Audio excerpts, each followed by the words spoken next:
Everyone, welcome and welcome back to my channel. मैं हूं नीलम और मैं रहती हूं बहरीन में।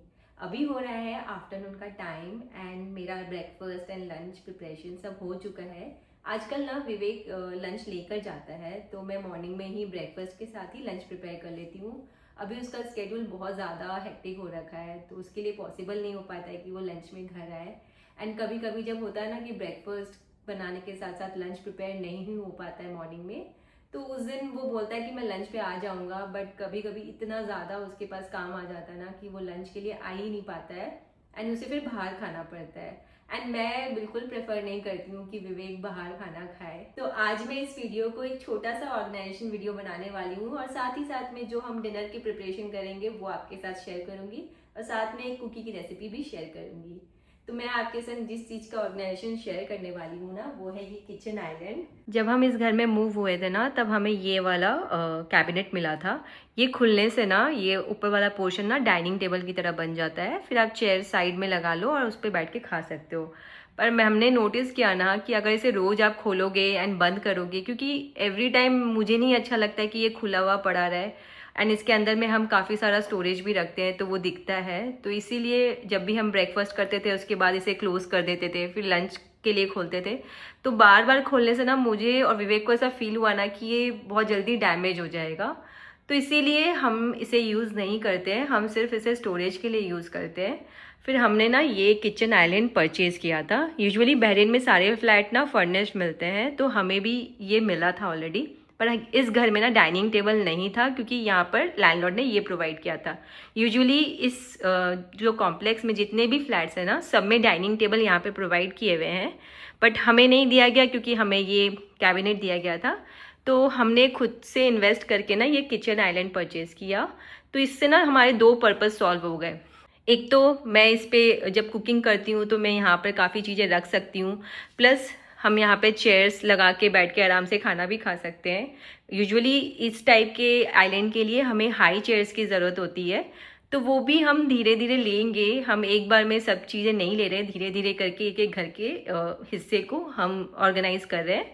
तो अभी जो हमारे पास चेयर्स थी हम उसी को यूज़ कर रहे हैं एंड ये वाली जो चेयर है ना, ये लैंडलॉर्ड की ही दी हुई है, तो अभी हम इसी को यूज़ कर रहे हैं।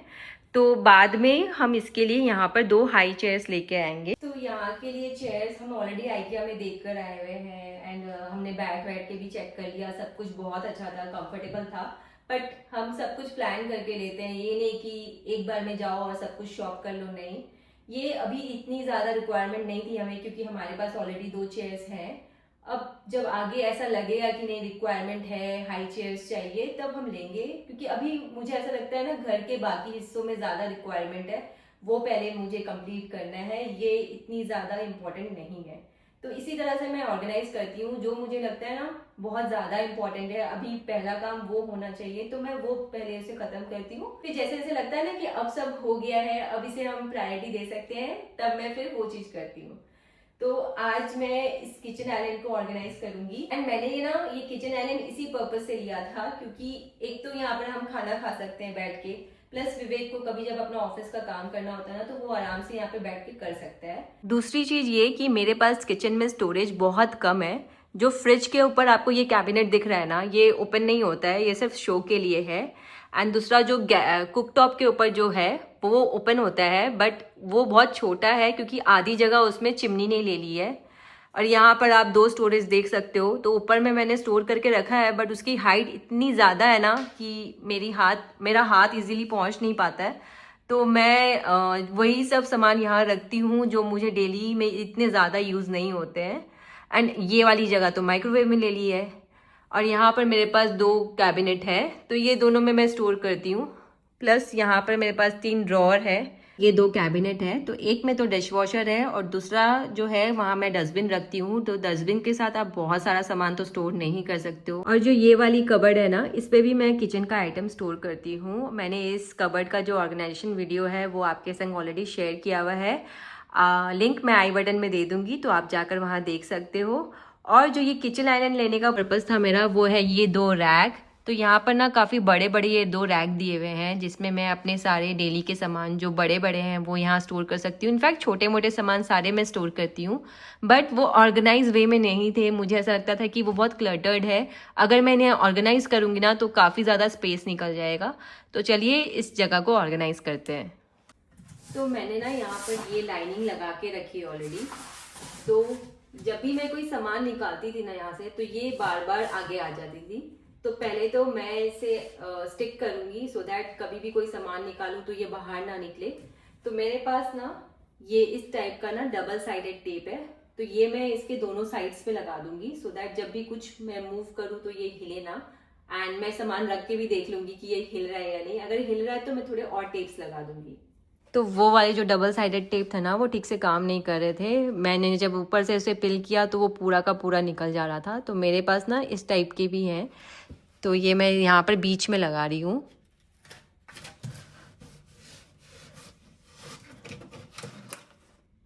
और ये अच्छे से स्टिक हो गया है पूरा इसमें। मैं इसे ऊपर से पिल करूँगी तभी पता चलेगा कि ये स्टे करेगा या नहीं। तो ये आराम से चिपक गया है इसमें। बस मुझे यहाँ पर ये जगह देख के एग्जैक्टली बस ये यहाँ पर अच्छे से स्टिक कर देनी है। अब ये यहाँ से हिल भी नहीं रहा है। अब मैं इसे जितना भी मूव करूँगी ना ये हिलेगा नहीं। गुड। तो यहाँ पर भी मैंने इसे लगा दिया है और इसे मैं अच्छे से लाइक प्लेन करके यहाँ पर भी चिपका दूंगी। तो ये अच्छे से स्टिक हो गया है पूरा यहाँ से। मेरे पास ना ये 2 बच गए हैं, तो मैं इन्हें कट करूंगी बीच से और पीछे की तरफ यहाँ पर एक और यहाँ पर एक लगाऊंगी और नीचे भी सेम वैसे ही करूंगी।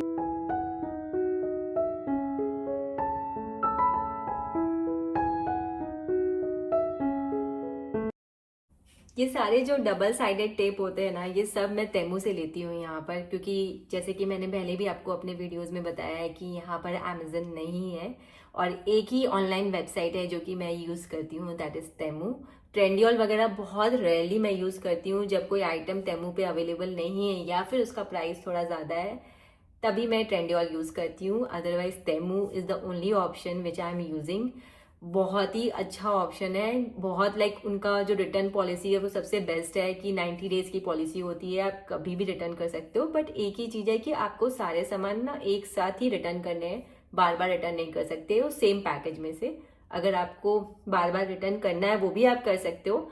नेक्स्ट एक बार रिटर्न करने के बाद जो नेक्स्ट आइटम आपको रिटर्न करना होता है ना सेम पैकेज से, उसके लिए जो आपको फी होती है जो उनकी पैकेज सेंड करने की, वो आपको खुद पे करनी पड़ती है। तो ये सारी चीजें जो भी डबल साइडेड टेप होती है या फिर हैंग करने के लिए जितनी भी स्टिक ऑन्स वाले होते हैं ना जो चिपकाओ एंड फिर निकाल लो, क्योंकि रेंटेड फ्लैट में हम बहुत ज्यादा यूज करते हैं। आज 3 इयर्स हो गए मुझे तेमू यूज करते हुए, बट कभी कोई प्रॉब्लम नहीं हुई है। तो चलिए अब इसे ऑर्गेनाइज करते हैं। तो कुछ आइटम्स ना मेरे यहाँ पर फिक्स है जो मैं ऑलरेडी यहाँ पे रखते आई हूँ काफी टाइम से, तो मैं उन्हें तो वहीं रखूंगी। बाकी चीजें देखते हैं कहाँ पर हम क्या रख सकते हैं। तो सबसे पहला आइटम जो मैं यहाँ रखने वाली हूँ वो है ये फ्रूट बास्केट और ये है अनियन एंड पोटैटो बास्केट। तो फिलहाल तो इसमें अनियन एंड पोटैटो खत्म हो रखे हैं, थोड़े से ही अनियंस है, आज हम लाएंगे, सब्जियां खत्म हो रखी है। तो ये मैं यहाँ नीचे रखती हूँ पहले एंड इसके ऊपर मैं ये फ्रूट बास्केट रखती हूँ।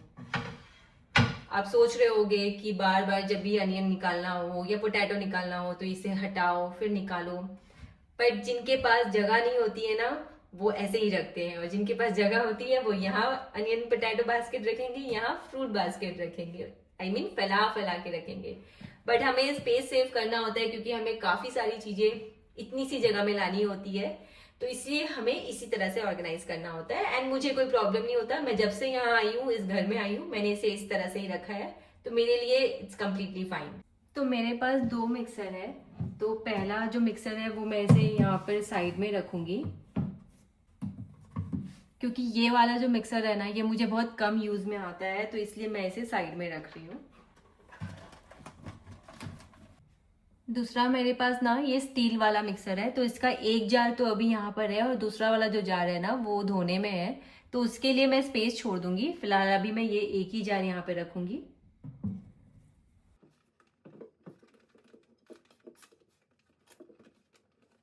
मैंने ना ये दोनों मिक्सर को बाहर इसलिए रखा है क्योंकि ये वाला मिक्सर तो मुझे डेली यूज में यूज आता है। जैसे आप लोगों को पता ही है कि मैं जूस बनाती हूँ रोज मॉर्निंग में, तो उसके लिए मुझे ये वाला मिक्सर रोज यूज आता है। एंड कभी कभी ना मेरे दोनों जार्स गंदे हो जाते हैं, इसके छोटे वाले भी और बड़ा वाला भी, तब मुझे ये वाला मिक्सर यूज में आता है। एंड प्लस अगर मेरा बस चले ना तो मैं अपने मिक्सर को काउंटर टॉप पे ही रखूँ, क्योंकि मुझे ऐसा लगता है ना कि उससे ज्यादा कन्वीनियंट और कुछ नहीं हो सकता। बट जैसे कि आप लोगों को पता है कि मेरा काउंटर टॉप बहुत छोटा है, यहाँ पर खाना ही बना लूँ बहुत बड़ी बात होगी। तो इसीलिए इस किचन आइलैंड में मेरा जो सबसे पहला प्रेफरेंस था ना कि मिक्सर यहीं रखना है, क्योंकि ये मेरे लिए सबसे इंपॉर्टेंट चीज है किचन में। जितने भी अप्लायंसेस होते हैं ना उसमें सबसे ज्यादा इंपॉर्टेंट मुझे लगता है कि मिक्सर ही है। Next I put this jar. तो ये एक मेरे आटे का जार है जिसमें अभी आटा ऑलमोस्ट खत्म होने वाला है, तो इसलिए आपको लग रहा होगा कि इतने बड़े जार में इतना सा आटा। तो जब ये पूरा खत्म हो जाएगा ना तभी मैं इसमें रिफिल करूंगी, तो इसीलिए अभी ये खाली दिख रहा है आपको। तो ये मैं इस साइड रखूंगी यहाँ पे कॉर्नर में। इसके सामने मैं रखती हूँ अपने राइस का जार। तो ये दोनों बिल्कुल मैं ऐसे इस तरह से रखती हूँ, क्योंकि ये कैबिनेट ना मेरे मेन डोर के बिल्कुल सामने है। तो कभी भी अगर मैं गेट ओपन करती हूँ या कोई आता है मेरे घर में तो उसे सबसे पहले ना ये वाला पोर्शन ही दिखता है। तो मैं चाहती हूँ कि अगर ये किसी को दिखे भी ना तो थोड़ा एस्थेटिक दिखे, वो गंदा ना दिखे।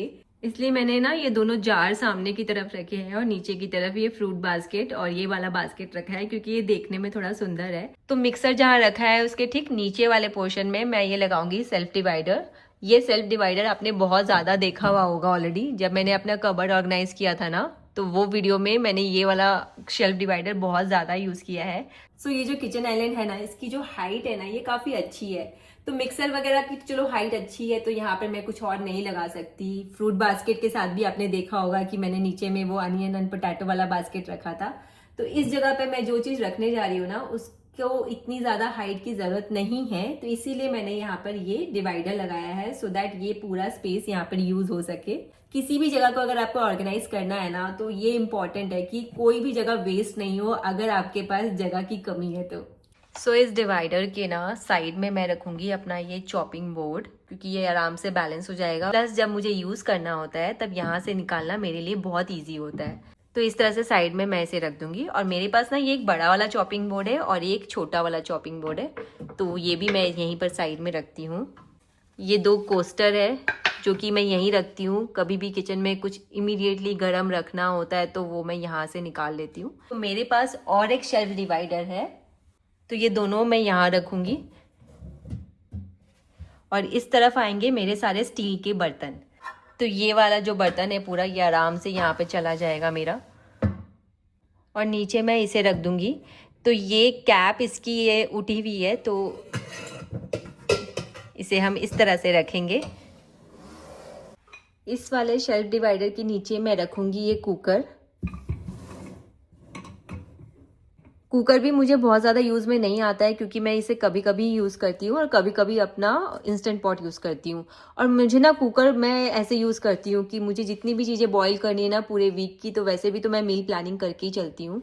तो जो भी बॉयल का काम होता है ना, लाइक छोले बॉयल करने हैं, मटर बॉयल करना है, तो वो सब मैं एक ही बार में एक वीक के स्टार्टिंग में ही बॉयल कर लेती हूँ। तो कुकर का यूज़ भी मैं बहुत ज़्यादा नहीं करती हूँ। और ये है हॉट पॉट। तो मेरे पास ये स्टील का हॉट पॉट है और ये भी मेरे बहुत ज़्यादा यूज़ में नहीं आता है, क्योंकि मैं खाना बना के नहीं रखती हूँ। तो इसे भी मैं यहीं पर रखूँगी। तो इस तरह से मेरी ये जगह पूरी तरह से यूटिलाइज हो गई है। इन फ्यूचर अगर मेरे पास और बर्तन होते हैं ना, जैसे मेरे पास स्टील के और बर्तन है, कढ़ाई है, वो अभी धोने में है, तो वो भी आराम से यहाँ आ जाएगी। इन फ्यूचर अगर मैं और भी कढ़ाई लेती हूँ ना तो वो मैं यहाँ रख सकती हूँ, मेरे पास स्पेस है। नेक्स्ट मैंने लिया है ये ना पैन ऑर्गेनाइजर भी है और या फिर लीड ऑर्गेनाइजर भी है। तो फिलहाल तो मैं इसे यूज करूंगी लीड ऑर्गेनाइज करने के लिए। तो जितने भी ये आपने स्टील के बर्तन देखे ना, इन सब के लीड्स मैं यहाँ पर ऑर्गेनाइज करूंगी। मेरे पास ना ये सिलिकॉन वाली लिड्स है, जो मैं अपने जितने भी बोल्स वगैरह है जिनके लिड्स नहीं है उनमें मैं यही यूज करती हूँ। तो इन्हें मैं यहाँ पर सबसे पीछे रखूंगी। इसके बाद जो ये सबसे बड़ी वाली लीड है ना वो मैं यहाँ रख दूंगी। मेरे पास ना स्टील की ऐसी 5 लीड है, 5 कढ़ाई के हिसाब से और पैन के हिसाब से। तो ये पांचों के हिसाब से ना आराम से आ जाएगी। ऑल्दो ये ना एक्सपैंड होता है, इसे आप बड़ा छोटा कर सकते हो, तो एक में 2 लीड भी जा सकती है। तो बट मुझे अभी उसकी ज़रूरत नहीं है, क्योंकि मेरे पास उतने लिड्स नहीं है, तो मैं ऐसे अभी से छोटा ही करके रखूँगी। सो इसके बाद मेरे पास है ये बास्केट, जिसमें मैं रखती हूँ अपने सारे किचन टॉवल्स। तो ये सारे जो किचन टॉवल्स है ना, ये अच्छे वाले हैं। आई मीन जब मैं वीडियो शूट करती हूँ ना, तब इन्हें यूज़ करती हूँ। डेली यूज़ में मैं 2 किचन टॉवल यूज़ करती हूँ। एक मैं बर्तन पोंछने के लिए यूज़ करती हूँ और एक काउंटर टॉप और हाथ वगैरह पोंछने के लिए। तो ये सारे मेरे रेगुलर यूज़ के लिए हैं, और ये सारे जब मैं वीडियो शूट करती हूँ ना, तो उनके लिए यूज़ करती हूँ। तो मेरे पास और भी किचन टॉवल है, बट वो अभी वॉश में हैं। तो फिलहाल जितने भी अवेलेबल थे वो इस बास्केट में आ चुके हैं आराम से। अदरवाइज मेरे पास इतने किचन टॉवल है कि एक बास्केट में तो नहीं आते। तो जितने भी इसमें आए, आई मीन ये भर चुका है पूरा, तो इसे मैं यहाँ रख दूंगी इस तरह से। एक्चुअली मैं इसे ऐसे घुमा के रखूंगी। एंड साथ में ना मैं यहाँ पर एक एक्स्ट्रा बास्केट भी रखूंगी, क्योंकि जो किचन टॉवल्स फिर धुल के आएंगे ना, वो इसमें ही जाएंगे। क्योंकि मुझे पता है कि ये छोटा पड़ता है और मुझे इसकी ज़रूरत पड़ेगी। जिस दिन वॉश होता है तो ये ओवरलोड हो जाता है, तो मुझे बाहर रखने पड़ते थे। तो ये मैंने अभी रिसेंटली परचेज किया है, ताकि जो एक्स्ट्रा टॉवल है वो मैं इसमें डाल दूंगी। सो इसे मैं रखूंगी यहाँ अंदर, और इसके सामने मैं ये रखूंगी। ये 2 वाइट बास्केट है, जिसमें जब मैं कभी भी फ्रिज से कोई सामान निकालती हूँ या फिर जो किचन प्रेप में करती हूँ, तो सारे सामान मैं इसी में रख लेती हूँ। ईजी होता है, मुझे बार बार फ्रिज नहीं खोलना पड़ता है। विवेक का ना बहुत मन होता है कि उसे एक ब्रेड वाला जो बास्केट आता है ना, जिसमें आप ऐसे ओपन करोगे और अंदर में ब्रेड रहेगा, वो विवेक का बहुत मन है लेने का। पर मैं उसे हमेशा मना करती थी कि मेरे पास जगह नहीं है, रखोगे कहाँ। बट अब जो ये स्पेस मैंने बचाया है ना, यहाँ पे मैं वो ब्रेड बास्केट लेके आऊंगी और रखूंगी। क्योंकि हम एवरी वीक ब्रेड लाते हैं और उसे रखने के लिए स्पेस भी चाहिए। तो अच्छी सी सुंदर सी छोटी सी बास्केट लाऊंगी, क्योंकि हम छोटा सा ही पैकेट लाते हैं, तो वो उसमें आराम से आ सके। एंड यहाँ पर आप जितनी भी चीजें देख रहे हो ना, चाहे वो ये जार हो या फिर ये रतन का बास्केट है, या फिर ये जो लिड रखी है मैंने जिसमें ये स्टील वाला, प्लस ये शेल्फ डिवाइडर, ये सब कुछ ना आइकिया का ही है। बट पहले ना आप प्लान कर लो। कोई भी जगह को ऑर्गेनाइज करने के पहले ना प्लान करना बहुत जरूरी है कि आपको वहां पे रखना क्या क्या है। जब आपको पता है ना कि वहां पर आपको कितनी चीजें रखनी है, उसके बाद आपका दिमाग ऑटोमेटिकली काम करने लगता है कि चलो इसको ऐसे रख देते हैं, यहाँ पे ये डिवाइडर लगा देते हैं, तो यहाँ पे स्पेस बन जाएगा। एंड जब आपका घर छोटा होता है ना, तो आप ये नहीं सोच सकते कि अरे यार इसको निकालने में तो प्रॉब्लम होगी, डेली यूज करना है, प्रॉब्लम होगी। इस तरह से हम नहीं सोच सकते, क्योंकि आपके पास जगह कम है और आपको उतनी छोटी सी जगह में सारी चीजें लानी है। एंड इन फ्यूचर अगर मैं कुछ और नया भी लाऊंगी ना, तो भी मैं यहाँ रख सकती हूँ। अब यहाँ पर इतना स्पेस है। तो मेरे ना ऑर्गेनाइजेशन वीडियो का यही पर्पस होता है कि छोटी सी जगह में आप जितना ज्यादा से ज्यादा रख सकते हो, एंड देखने में भी वो एस्थेटिक लगे। ये नहीं कि कैसे भी डाल दो और यूज ही ना कर पाओ। तो यहाँ जितनी भी सारी चीजें है ना, ये सबको मैं यूज भी कर सकती हूँ इजीली, एंड इन फ्यूचर कुछ और भी ऐड ऑन कर सकती हूँ। तो ये जो फर्नीचर है, ये जो किचन आइलैंड है, ये वुड का है, बट ये इतना स्ट्रॉन्ग नहीं है। जब इंस्टॉल करने वाले लोग आए थे ना, तो उन्होंने मुझे बोला था कि ये डैमेज हो सकता है, तो इस पे कुछ गर्म मत रखना या फिर बहुत ज़्यादा ठंडा मत रखना, क्योंकि अगर इसमें वाटर कलेक्ट हो गया ना, तो ये खराब हो सकता है। तो उसके लिए मैं इसके ऊपर ना ये प्लास्टिक वाली शीट लगा के रखती हूँ, सो दैट कभी भी कुछ गर्म अगर मैंने भूल से रख दिया या फिर विवेक ने ही रख दिया, तो ये खराब नहीं हो, डैमेज नहीं हो। तो ये भी मैंने तेलू से मंगवाया था।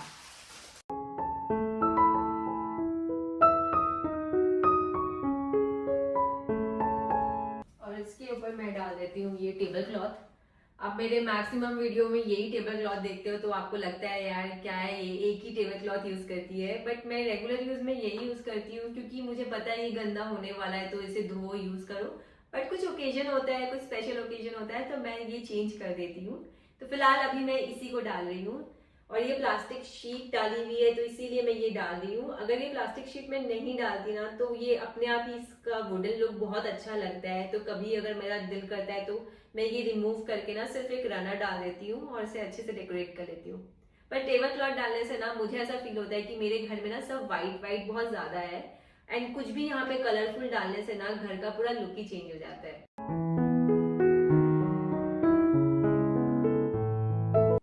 तो फिलहाल तो डेली यूज में मैं सिर्फ यहाँ पर एक टिश्यू बॉक्स रखती हूँ, बट कुछ ओकेजन होता है तो यहाँ का पूरा डेकोरेशन चेंज कर देती हूँ, कुछ और भी यहाँ पर पॉपअप करने के लिए लगा देती हूँ। तो कुछ ऐसा है मेरा किचन आइलैंड, जहाँ पे बहुत सारी चीजें आ सकती हैं। और आपके घर में भी किचन में स्टोरेज में इश्यू है और डाइनिंग टेबल नहीं है, तो मैं हाईली रिकमेंड करूंगी कि डाइनिंग टेबल की जगह आप ये किचन आइलैंड लो, क्योंकि ये दोनों का पर्पस सर्व करता है। मैं बनाने वाली हूँ ओट्स एंड क्रैनबेरी कुकी, तो जिसके लिए मैंने बटर लिया है यहाँ पर 66 ग्राम, ऑल पर्पस फ्लावर लिया है 100 ग्राम्स, रोल्ड ओट्स लिए हैं मैंने 38 ग्राम्स, कैस्टर शुगर लिया है 75 ग्राम्स, मिल्क लिया है 30 ml, क्रैनबेरी लिया है 15 ग्राम्स एंड कैश्यू नट लिया है 35 ग्राम्स। और यहाँ पे हमें बेकिंग सोडा लगेगा, ये हाफ टी स्पून लगेगा। सबसे पहले हम बटर को बीट कर लेंगे अच्छे से जब तक कि ये फ्लफ़ी ना हो जाए। और मैंने ना रूम टेम्परेचर बटर लिया था। जब ये फ्लफ़ी हो जाए तो इसमें हमें शुगर ऐड करना है और शुगर को पहले अच्छे से मिला लेना है। अदरवाइज़ अगर आप बीटर से ही पहले स्टार्ट कर दोगे इसे मिलाना तो ये उड़ने लगेगा। फिर हमें इसे बीटर से अच्छे से बीट करना है जब तक कि ये फ्लफ़ी ना हो जाए। और फिर बीटर को हमें साइड रख देना है और इसे वापस से स्पैचुला से मिक्स करना है अच्छे से। अब मैं मिला रही हूँ baking soda all purpose flower में और इसे हमें अच्छे से मिक्स करके साइड में रख देना है। नेक्स्ट हम मिल्क ऐड करेंगे बटर एंड शुगर वाले मिक्सचर में और यहाँ मैं स्पैचुला से इसे मिक्स कर रही हूँ। आप चाहो तो इसे बीटर से भी मिक्स कर सकते हो। ये कुछ ऐसा दिखेगा मिक्स होने के बाद। ये बहुत ज़्यादा फ्लफ़ी हो जाता है जब हम इसमें मिल्क ऐड करते हैं। फिर मैं यहाँ पर इसमें मैदा ऐड कर रही हूँ। ये वही मैदा है जिसमें हमने सोडा ऐड करके रखा हुआ था और इसे हम अच्छे से मिक्स कर लेंगे। फिर जितने भी बाकी ड्राई इंग्रेडिएंट्स हैं जैसे कि रोल्ड ओट्स, कैश्यू नट और क्रैनबेरी, वो सब भी हम एक एक करके डाल देंगे।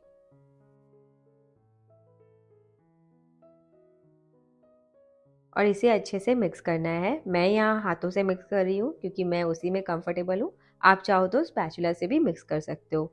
और हाथों से अगर मिक्स कर रहे हो ना तो उसके पहले एक क्लिंग रैप को काट के नीचे रख दो क्योंकि उसके बाद आपके हाथ गंदे हो जाएंगे। सो बस इसे क्लिंग रैप में निकालना है और इसे अच्छे से रैप कर देना है चारों तरफ से। और फिर हम इसे फ्रिज में रख देंगे 2 घंटे के लिए।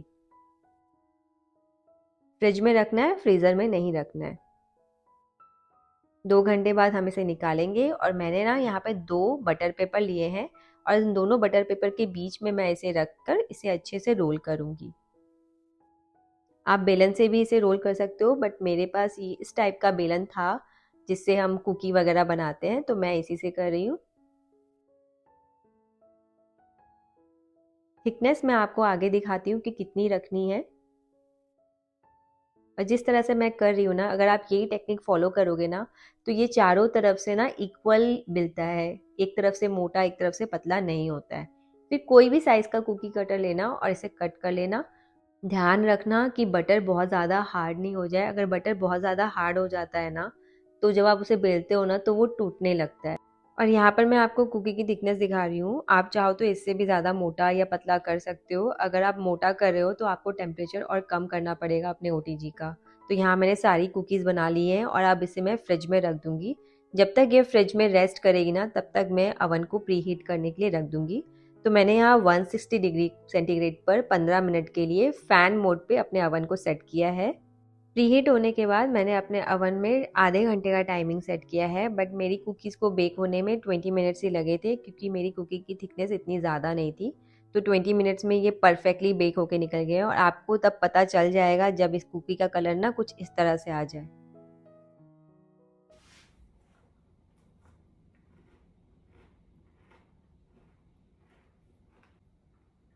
जल्दी जाके ट्राई करो और अपने कमेंट्स मेरे साथ ज़रूर शेयर करना कि कैसी बनी आपकी ये कुकी। सो डिनर में मैं बनाने वाली हूँ कुटेरी राबड़ी। तो ये एक राजस्थानी डिश है और मुझे और विवेक दोनों को बहुत पसंद है। लास्ट हमने तब खाया था जब हम इंडिया से वापस आ रहे थे, तो मम्मी ने शायद लास्ट डे या उसके एक दिन पहले बनाया था और यहाँ मैंने उसके बाद अभी तक नहीं बनाया। तो इस राबड़ी को बनाने के लिए ना कुछ स्पेशल इंग्रेडिएंट्स चाहिए जो कि मैं इंडिया से लेकर आई हूँ क्योंकि यहाँ पर ये अच्छे नहीं मिलते हैं। तो हमें चाहिए यहाँ पर कूटा हुआ बाजरा, मीन्स ये ब्रोकन बाजरा है, टूटा हुआ। अगर आपके पास गोटा बाजरा है ना तो उसे कूटना पड़ता है और उसके छिलके को उतारना पड़ता है, तो वो मेहनत वाला प्रोसेस है, तो इसीलिए हम ये इंडिया से लेकर आए। प्लस इसके लिए चाहिए वीट का दलिया।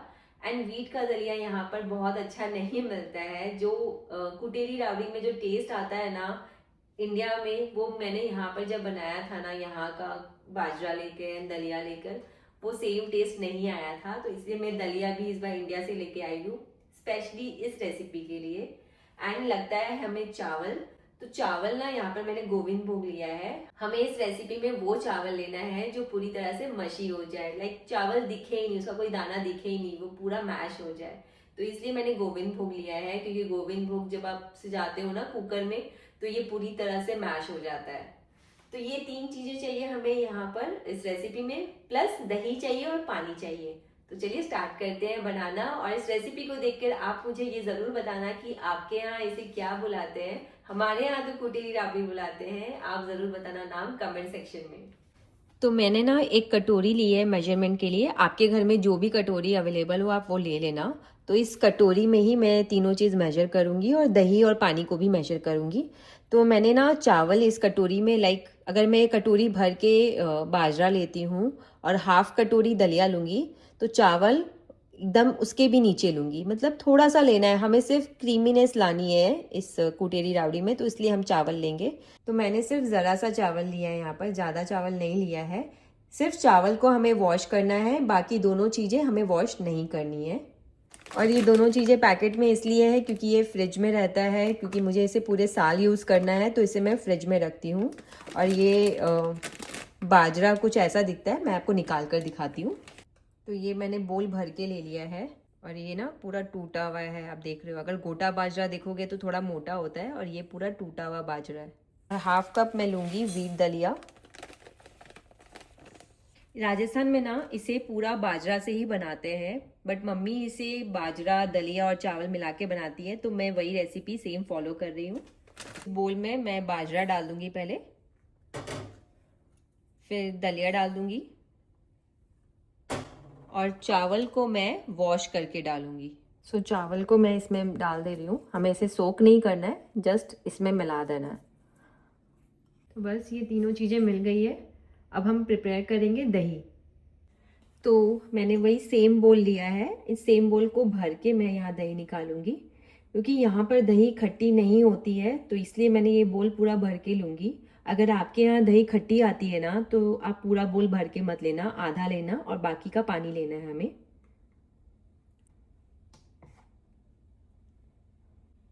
इनफैक्ट मैं थोड़ा ज़्यादा ही लूँगी एक बोल से भी, क्योंकि यहाँ बिल्कुल भी खट्टी नहीं होती है दही। अब इस दही को मैं इसमें ट्रांसफ़र कर दूँगी।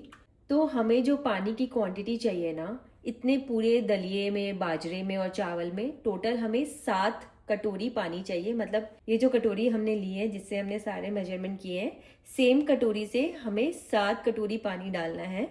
एंड वो पानी और दही का मिक्सचर होना चाहिए, सिर्फ पानी नहीं होना चाहिए। जैसे मैंने यहाँ पर 1 कटोरी दही लिया है, 1 कटोरी से थोड़ा ज़्यादा ही लिया है, तो मैं इसमें 5 कटोरी पानी ऐड करूंगी और उसे मिलाऊंगी। अगर फिर कम पड़ेगा तो मैं और पानी ऐड कर दूंगी।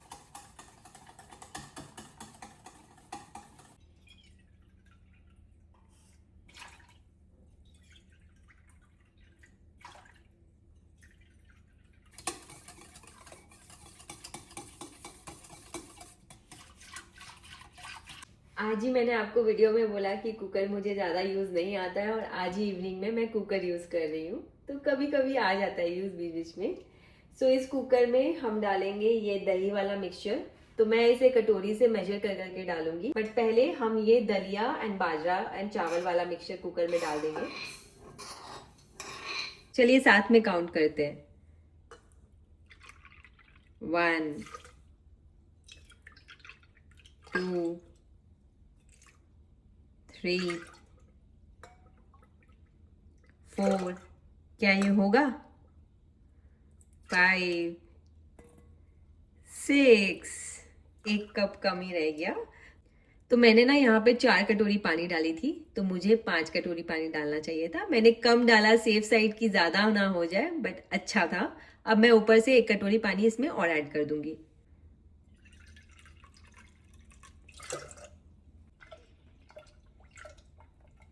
इसमें हम डालेंगे सॉल्ट, एंड सॉल्ट हमें एज पर टेस्ट डालना है। ये खट्टा बनता है तो उसमें हमें सॉल्ट वैसे ही डालना है, क्योंकि हमने इसमें दही डाला है तो ज्यादा सॉल्ट मत डालना, अदरवाइज बहुत ज्यादा खट्टा बन जाएगा। बट इसे खाते हैं खट्टा मीठा। मुझे ये खट्टा ही पसंद है, बट विवेक को इसमें चीनी मिलाकर खाना पसंद है, तो मैं तो इसे ऐसे ही खाने वाली हूँ। हाँ, बट कुछ टॉपिंग्स डालूंगी ऊपर से, वो क्या डालूंगी वो मैं आपको आगे दिखाऊंगी। एंड मैं इसे बनाने वाली हूँ इस मिनी चूल्हे पर, क्योंकि मुझे इसी में अंदाज है, लाइक गैस पे ही बनाने का अंदाज है। मुझे इंडक्शन टॉप पे नहीं पता कि कितना देर रखना है, कितना टेम्परेचर पे रखना है। सो मैं इसी पे बनाऊंगी, और इंडिया में मोस्टली लोगों के पास यही होता है, तो आपको भी पता चल जाएगा। तो इसे हम ऑन करते हैं फिलहाल। तो गैस को हाई फ्लेम पर रखना है एंड कुकर को बिना बंद किए इसे कुक करना है। जैसे इसमें बुलबुले आने लग जाए कुकर को बंद कर दीजिए, और विसल आने के पहले ही हमें इसे सिम पे कर देना है, और इसे टाइम देख करना 20 मिनट के लिए कुक करना है पूरा। 20 मिनट बाद गैस को ऑफ करिए और प्रेशर को नेचुरली रिलीज होने दीजिए, और फिर ओपन करिए। तो ये ना कुछ ऐसा दिखेगा,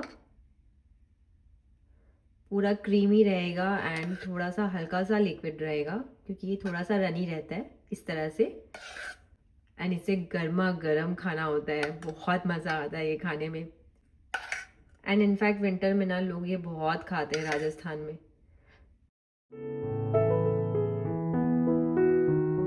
तो मैं इसके ऊपर डालने वाली हूँ थोड़ा प्याज। मुझे ये इसी तरह से पसंद है, विवेक इसमें चीनी मिला के खाएगा। और थोड़ी सी हरी मिर्च।